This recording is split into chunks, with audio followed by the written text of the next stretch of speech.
All the earth worships God and sings his praises. They sing praises to your name, Psalm 66 and verse 4. I'm sure over the last few months of coronavirus restrictions and pandemic distancing, I'm sure you have developed some bad habits. It's been stressful, so your favorite foods have been more of a temptation than ever. The powdered donut bags, the appetizers and meals from your favorite takeout places, the large pizzas that didn't last the night. Your favorite munchies seem to be calling out to you from the pantry, from the Doritos bags, or from the freezer saying, I make you feel better. Or, no, I make you feel, eat me, eat me. And then you eat the whole bag and you eat the whole half gallon and you have the guilt conversation in your head. Why did I eat all of that, And it's hard not to fill up your Walmart pickup with all the junk that your stomach says to get, as you're filling up your virtual grocery cart. And then there's the binge watching, right? The binge surfing where hours and hours are filled up with movies and 4 seasons of shows where the cliffhangers keep you from stopping the next episode from playing, and you just keep on and keep on. And before you know it, there's this permanent indented mark in your sofa where you haven't moved for the last 36 hours and your eyes look like you've rubbed poison ivy on them, and you're walking around with a permanent bobblehead, and the cartoon eyeballs and like slot machines because you've been scrolling, for the last 4 days on your favorite social media site. And don't even mention exercise during this whole thing. Instead of the freshman 15 pounds in college, there's the COVID-19 pounds, because this was like an excused absence from anything that has to do with movement for some people, which is a serious temptation for some. It's just been a rough time to keep or develop good habits. It's a very rough time. The temptation force has been very strong to not go, to not do, to not get up and just, sit on the couch, sit in the chair, get into a rut, to let your house develop that dust-covered look, and your laundry room is a never-ending I'll do it later clothes basket filled with your entire closet stacked up to the ceiling. And with some Christians, it has been hard to keep up the habit of regular Bible study, regular prayer life, regular virtual attendance when it comes to church. You were doing so good when it first started. You were cruising through like 2 or 3 different Sunday services, sitting down and watching 2 or more on Wednesday night, exploring all the biblical resources, preachers you haven't heard in a while.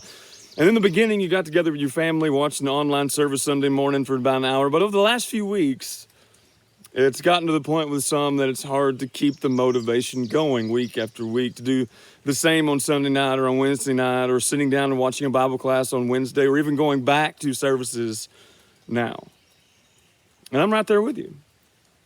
It's been a rut that has been getting deeper and deeper as this thing goes along. And I want you to know that I've been struggling too. Don't think that just because I'm a preacher that I sit down on Sunday and all my family does is binge watch Sunday services for the next 6 hours, and we take notes and I make my kids take a quiz after it's all over with. The temptation has been strong to let my spiritual self go. To switch over to viewing Netflix on, Sunday morning, to eat supper on Wednesday night, watch the Zoom class and go to bed.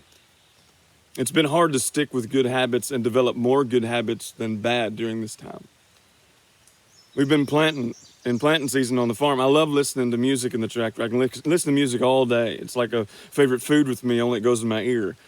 It's been hard for me because that's what I like to do. It makes me feel good to listen to music. It's been hard to switch over to listening to podcasts of sermons or Bible classes or online textual studies of the text that's coming up for me on Sunday, instead of listening to my favorite music for 10 hours in the tractor. It's so much easier to listen to music.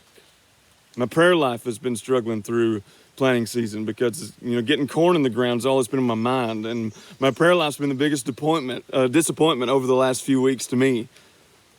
And I don't want you to think that you're the only one struggling with this. And if you're not struggling and you've been faithful to watch 17 sermons a week and be a part of 5 Zoom Bible classes a week, that's great. But I know a lot of people who are having a hard time keeping the spiritual side of things active as they're physically away from church and away from physical accountability, and they've kind of let themselves go.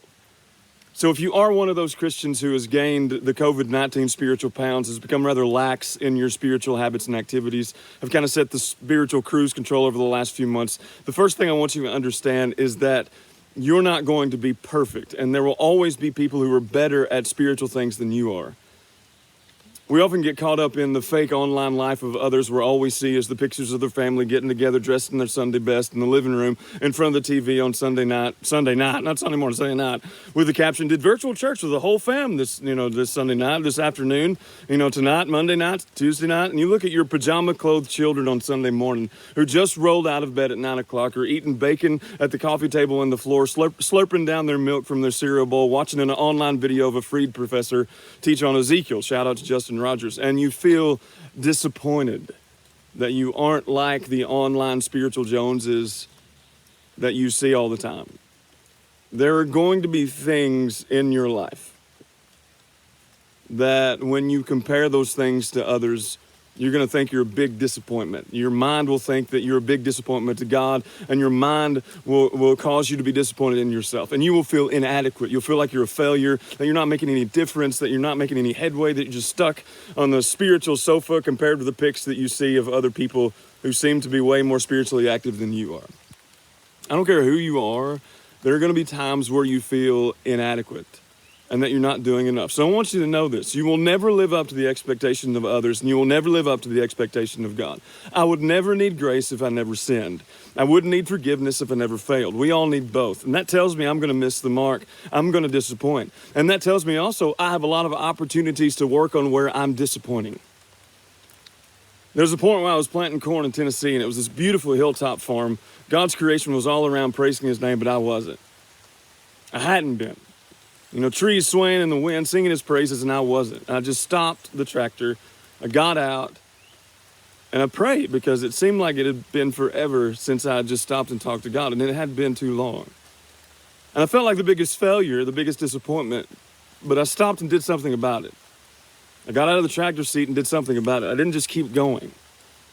This is your time to realize where you've been falling short and where you've been missing the mark. This is your time to realize where you've been sitting on the spiritual couch, binge watching TV and being spiritually inactive. You know where you've been developing some bad habits. Realize that you aren't doing what you need to be doing. Realize that you have failed and start fresh.